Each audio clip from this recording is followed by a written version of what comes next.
तो मैं ये आपसे ज़रूर निवेदन करूँगा कि किसी भी नाम के जाप को या मंत्र के जाप को उसको विधिपूर्वक, श्रद्धापूर्वक और कहना चाहिए समर्पित होकर करिए। उसके लिए वातावरण बनाइए। मैं इस बात को और थोड़ा समझा कर कहना चाहता हूँ। किसी घर में अगर पढ़ने का वातावरण है तो जो मध्यम प्रतिभा वाला बच्चा है वो भी उत्तम प्रतिभा वाला बन जाएगा, क्योंकि माहौल है, स्थिति बनी हुई है। जो बच्चे जाके ग्रुप में पढ़ने की कोशिश करते हैं ना, वहां पढ़ने के सिवाय बाकी सब कुछ होगा, ग्रुप बन जाएगा। जो न पढ़ने वाले बच्चे हैं वो दूसरी तरफ खींचेंगे। माहौल जो है बच्चों को पढ़ने के लिए प्रेरित करता है। ऊंचे बच्चे, वो बालक जो शिक्षा के लिए लगे हुए हैं, वो एक अच्छा माहौल बनाकर चलते हैं। अगर आप भी अनुष्ठान करना चाहते हैं तो आपको वो माहौल बनाना चाहिए, वो वातावरण बनाना चाहिए। किसी मौसम में जाकर के ही कोई बीज उगा करता है और तभी जाके उसमें फूल और फल लगा करते हैं। तो आपको माहौल बनाना है और वो वातावरण बनाकर फिर उसकी भक्ति के फूल भी लगें, फल भी लगें। अन्यथा कुछ भी आप करते रहिए, आप सोचते हैं लाभ हो जाता है, कितना जाप कर लिया मुझे लाभ नहीं हुआ। आप न माहौल बना पाए, न आपने जो है उस पर समर्पित हुए। ठीक है, सिमरनी आपको दी जाती है कि चलते फिरते आप जाप करते चलिए, जिससे आपके मन में भटकाव से आप बचें। तो इसलिए निवेदन करना चाहता हूँ। हालांकि 2 लाइन में ही इसका उत्तर था, लेकिन मैं इतना सब कुछ इसलिए बताना चाहता हूं कि आप उसकी का महत्व समझें। अब अगला प्रश्न जो है, ये बच्चा है जिसने शिवेक मुंबई से, और इस तरह के और बहुत सारे प्रश्न भी आए हैं। मैं जल्दी से अपनी बात को आगे बढ़ाता हूं क्योंकि जल्दी फिर समय समाप्त हो जाएगा।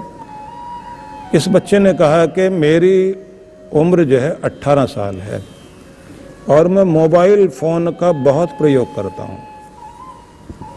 रात के 10 बजे माता पिता के मना करने पर भी मोबाइल देखने लगता हूँ और छिप के भी मोबाइल चलाता हूँ। मोबाइल मतलब मोबाइल सेल फोन। ऐसे में मोबाइल के एडिक्शन से कैसे बचूं?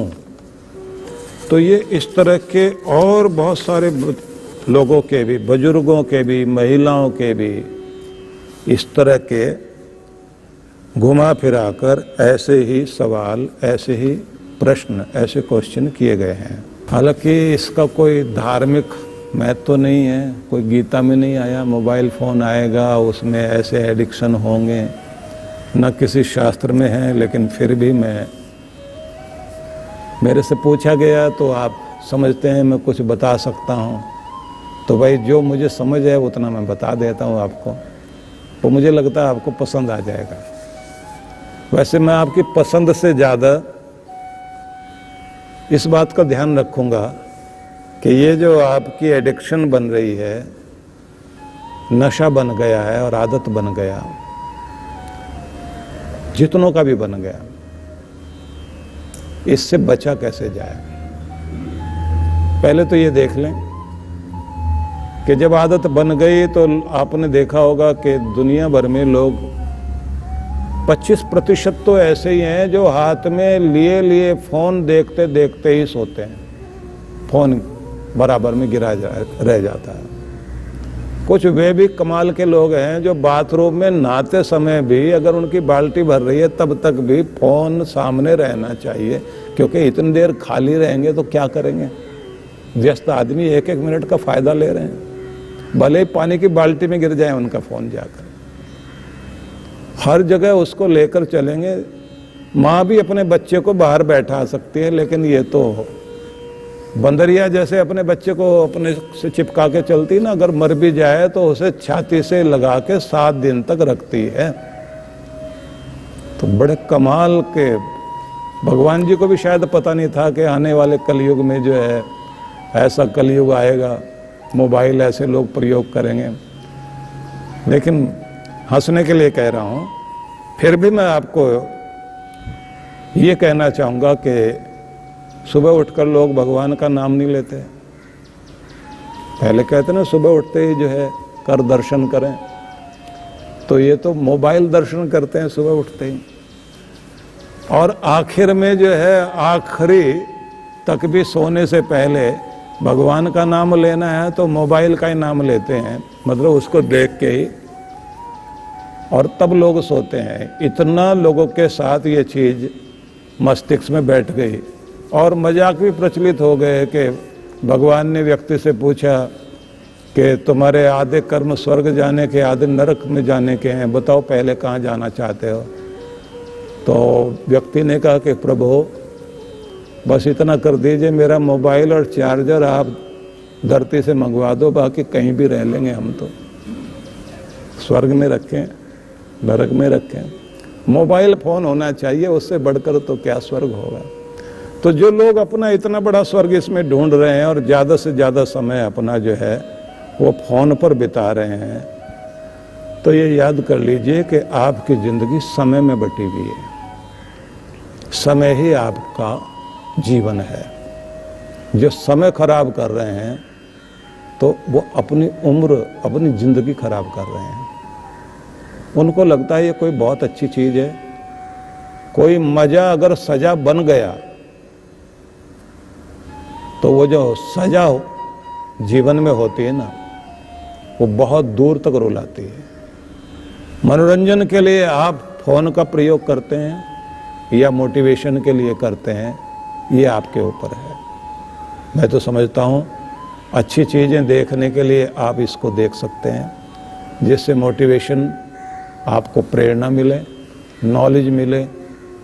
उसके लिए भी समय निर्धारित होना चाहिए, नहीं तो आपका प्रयोग करने का तरीका है कि उसका मोबाइल का डाटा बंद कर दीजिए। आप ज़रूरी फ़ोन आए तो साइलेंट पे रखिए या वाइब्रेट होता रहे, तो उतने से ज़रूरी फ़ोन आए तो उस समय आप उसे सुने।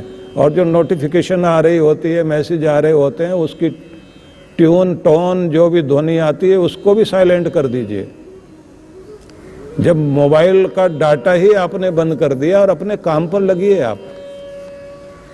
और ये बात ध्यान रख लीजिए कि जो लोग सोते समय भी अपने हाथ में फ़ोन लेकर उसको देख रहे होते हैं, तो उसकी जो ब्लू रेज होती है उससे आँखों पर इतना दुष्प्रभाव पड़ता है कि आँखें खराब हो जाती है।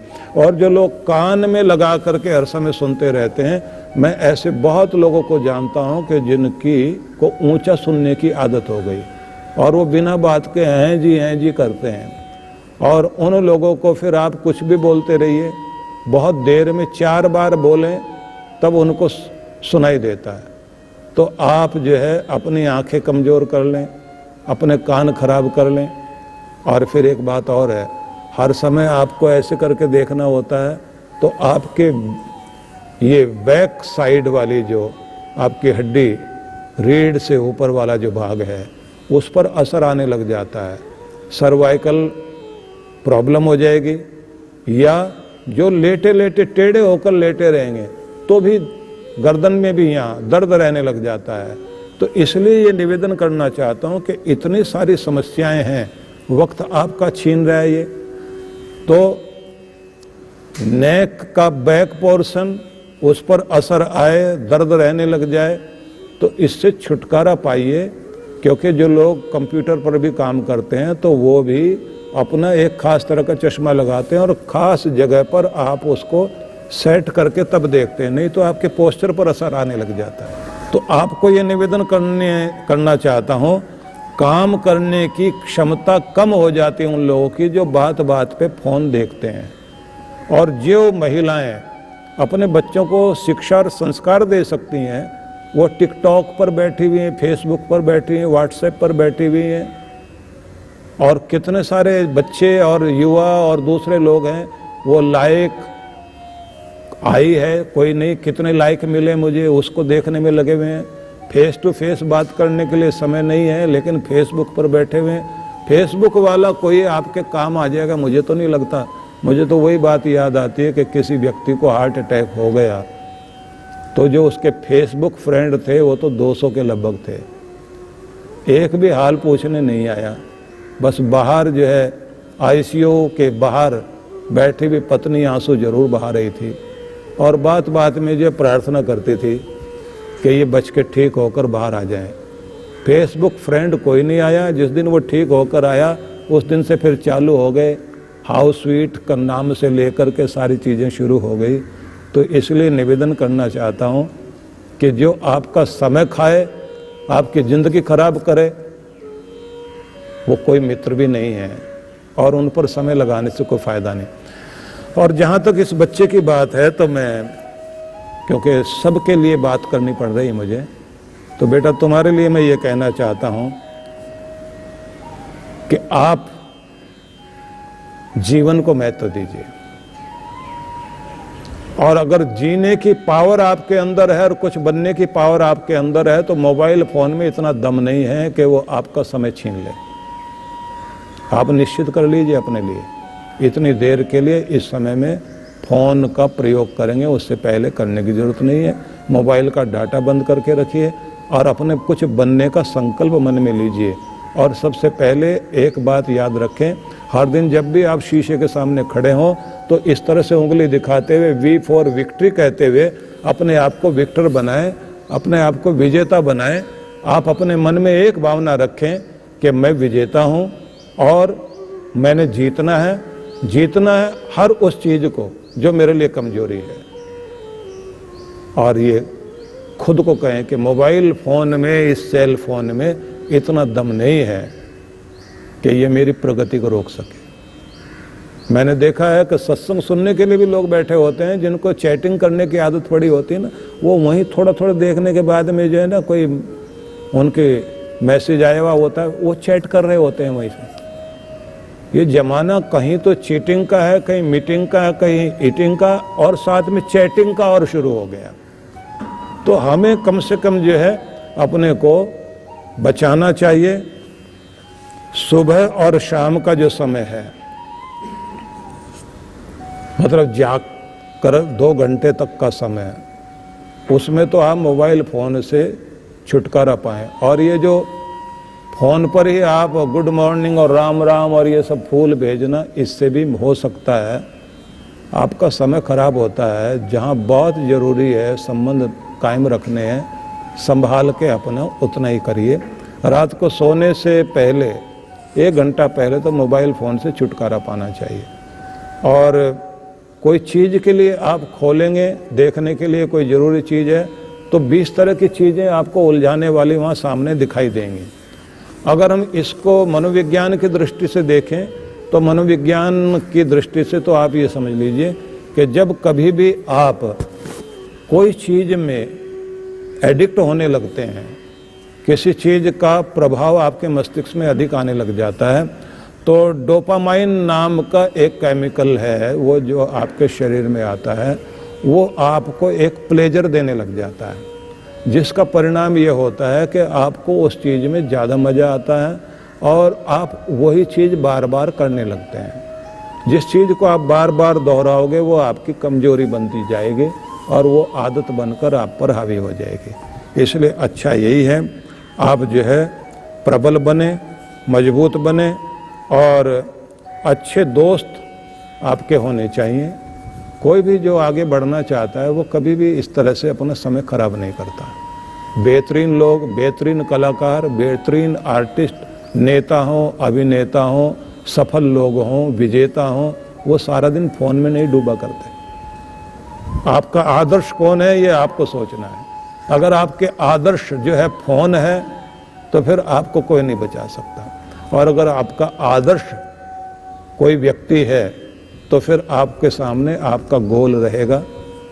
आप उसको, अपने एम को, अपने टारगेट को ध्यान में रखेंगे और अपना समय कभी खराब नहीं करेंगे। इसलिए निवेदन है कि अपने आप को मजबूत बनाएं। दूसरी बात और निवेदन करना चाहता हूँ, कुछ लोग टेलीविज़न के सीरियल के एडिक्ट हैं। उसी समय में जाके जो है वो भागते हुए जाएंगे और सारे काम छोड़ देंगे, नहीं मेरा सीरियल निकलने वाला है। एक बार आदत डाल ली आपने तो फिर आप उसके एडिक्ट हो जाएंगे, और वो आपको ऐसी जगह जाकर छोड़ते हैं कि जिसके बाद आपके दिमाग में वो चीज़ चलती रहती है कि देखो कल क्या होता है, ऐसी जगह समस्या बना देंगे। आपके सबकॉन्शियस माइंड पर उसका असर आना शुरू हो जाएगा, और उसका परिणाम ये होगा कि आप उस चैन से बाहर नहीं निकल पाएंगे। और जब मस्तिष्क में आप गलत चीज़ें बैठाने लग जाएंगे तो ये बात ध्यान रख लीजिए, वो गलत चीज़ें आपको गलत तरफ ही ले जाएंगी और आपकी ज़िंदगी में भी वैसी चीज़ें घटनी शुरू हो जाएंगी। समय की अवधि को ध्यान में रखते हैं, हालांकि बहुत सारे सवाल आपके हैं। देखिए, निवेदन यही है, अपने आप को स्थिर करके ही आप जी सकते हैं। अगर जीतना है, धैर्य रखिए, समय को बीतने दीजिए। तपस्या का समय है, तप करना है, स्थिर होकर, शांत होकर, सहज होकर, खुद भी खिले रहें और अपने बच्चों को भी, फ़ोन से आपकी बात होती होगी अपने बच्चों से, तो उन्हें भी वहाँ मजबूत बनाइए। ना खुद कमज़ोर बने, ना बच्चों को कमज़ोर होने दें। और ये जीतने का तरीका यही है, कभी दौड़कर आप जीतते हैं, कभी आप लड़कर जीतते हैं। ये जीतने का एक ही तरीका है, घर में बैठकर अपने आप को संभाल कर, अपने मनोबल को मजबूत करते हुए इस समय में अपनी सेहत अच्छी बनाई जा सकती है, अपनी डाइट पर ध्यान दिया जा सकता है, अपनी अच्छी प्लानिंग की जा सकती है। पति पत्नी घर में है तो एक दूसरे को ज़्यादा समझें, अपने सपनों को पूरा करने के लिए प्लान करें।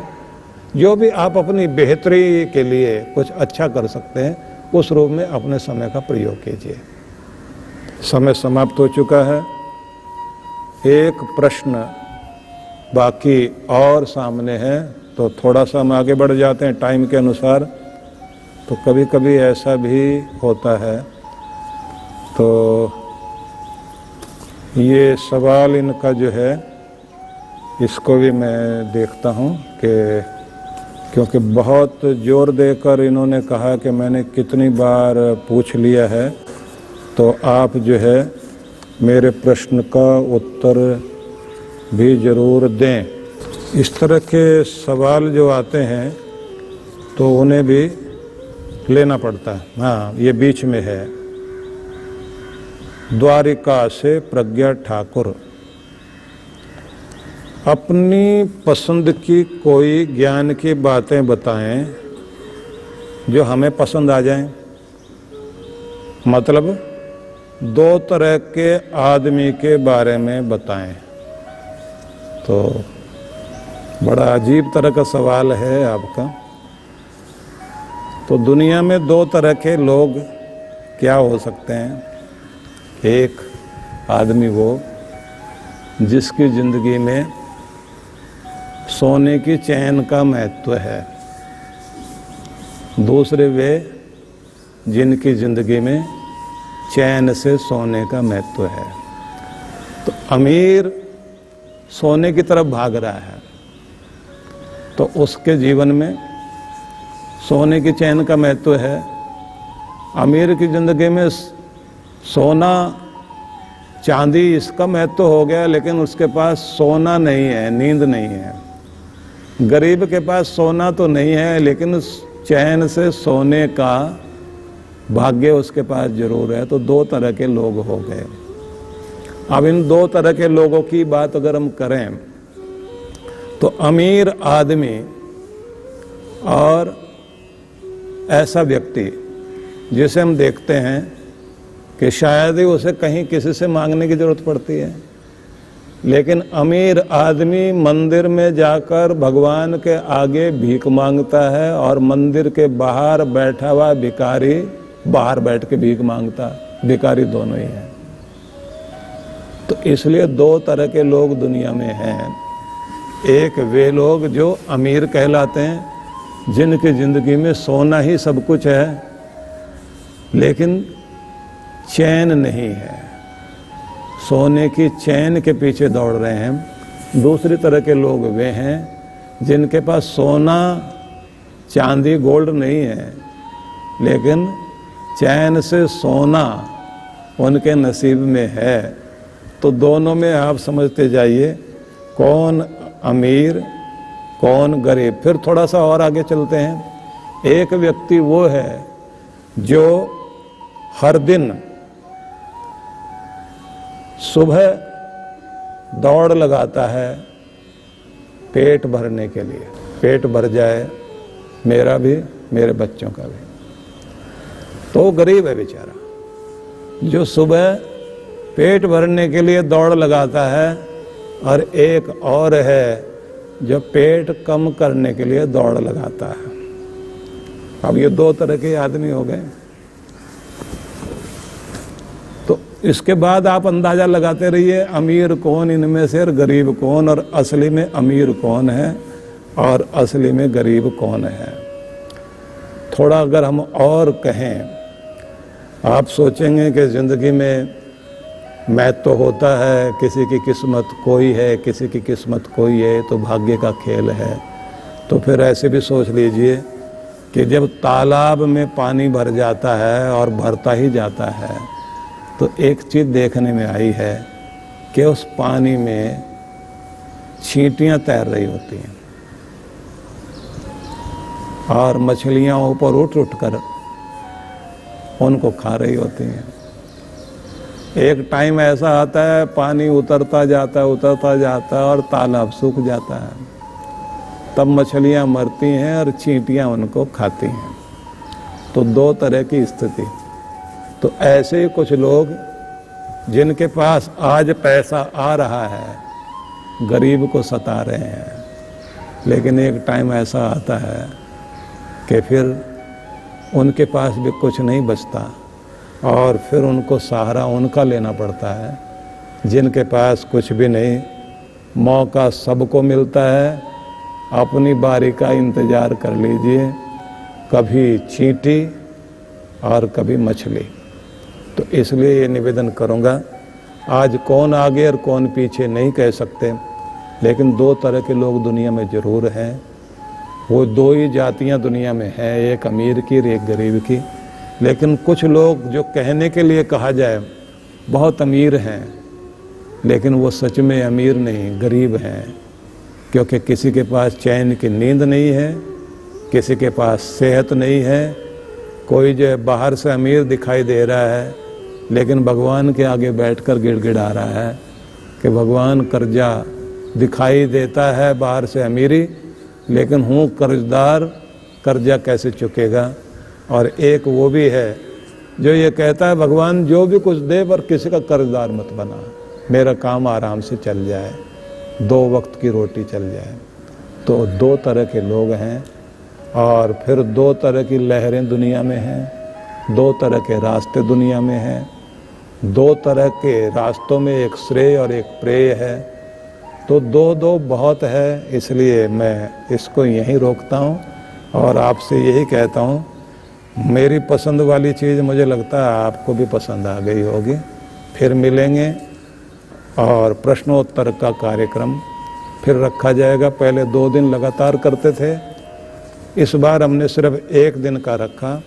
कल से फिर हम लोग गीता पर चिंतन मनन करेंगे और मैं उम्मीद करता हूँ कि आज का भी प्रश्नोत्तर आपको अच्छा लगा होगा। बहुत बहुत शुभकामनाएं। ओम शांति शांति शांति ओम।